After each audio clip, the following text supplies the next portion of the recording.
If you've ever felt like your dog feels like your safest relationship, well, there is a psychological reason for that. So, for people who've experienced trauma or emotionally unpredictable relationships, dogs often provide something that the nervous system deeply craves: safety. Simple as that. So, I'm Alison, a trained counsellor, and I've worked for many years with women's aid and supported women who've been through trauma and experienced complex relationships. And I've heard over and over again from the strongest, most capable women I've worked with. And they would say this one, a variation on the same thing: my dog is the only one I fully trust. Now, that might sound a little bit sad, but actually it's not. It's full of wisdom because it's really intelligent. And here are the reasons why. Dogs provide something emotionally exhausted nervous systems need: predictability, consistency, and non-judgemental presence. And all of those things, they provide nervous system safety. So when you walk through the door after a day at work, your dog doesn't analyse you. It doesn't measure your productivity that day, or withdraw affection, get moody because you're tired, quiet, or overwhelmed and not giving them the attention they want. Very often they'll just come and sit beside you, won't they? Because they sense that you need that emotional comfort. And they show up in the same way over and over again, showing us that consistency, emotional consistency that we crave.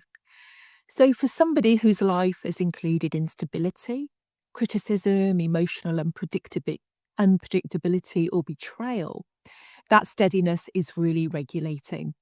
Your nervous system relaxes, your body softens, and your breathing slows, all signaling safety to your body, which is so important. Dogs understand boundaries instinctively. They're tired, they lie down. If they don't want to be touched, they move away. They make it clear they don't want contact. They don't apologise for needing space or needing to rest. But many of us were taught not to do that. Many women I've supported, and I include myself in this, learn early that being strong meant being capable, accommodating, and emotionally aware of everybody else. Yeah, we often became very high functioning because of this, the reliable one, the steady one. But often this comes at the cost of our own regulation. So, for me personally, animals often felt safe when people didn't. I grew up in a domestically abusive household. Emotions weren't stable, safety wasn't predictable. Okay. And like many children in unsafe environments, I became very attuned to mood, tone, and energy. But animals don't require that vigilance. They were consistent, they were safe. And this is something I've heard repeatedly from the women I work with, particularly those who've experienced trauma, emotional abuse, or long term overfunctioning. Sometimes your dog feels safest, not because you struggle with relationships, far from it, but because your nervous system recognizes regulation when it finds it. It's attuned to that, and dogs give us that in bucket loads, don't they? Dogs are wonderful models of emotional regulation and emotional wisdom. So they rest without guilt, they forgive without holding resentment, they play without self consciousness, and they regulate instinctively. Many of us override these instincts. Yeah. How many of you push through tiredness, minimize overwhelm, apologize for having boundaries, and feel that rest is laziness? I wonder, because it's often what I find with the women I work with struggle with all of these things.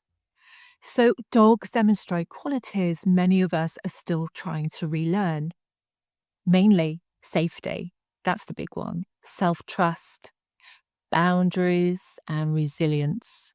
All of these things we can learn from dogs in our lives. If your dog feels like your safest relationship, it's probably that you understand safety really well. It's just that you haven't had enough of it, experienced enough of it in the human form. So healing doesn't start with forcing yourself to trust more people. It starts with regulating what safety feels like in your body. And on this channel, I'll be talking about self-trust, boundaries, hidden burnout, emotional resilience. But overall, I'll be talking about how to rebuild safety from the inside out.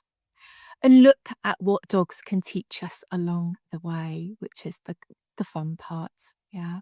I'd love to hear from you about what your dogs have taught you, how you rely on them, and how they show and model that resilience and trust to you. Yeah, because I bet they do. So you're not strange for feeling safest with your dog. You might just be wiser than you realised.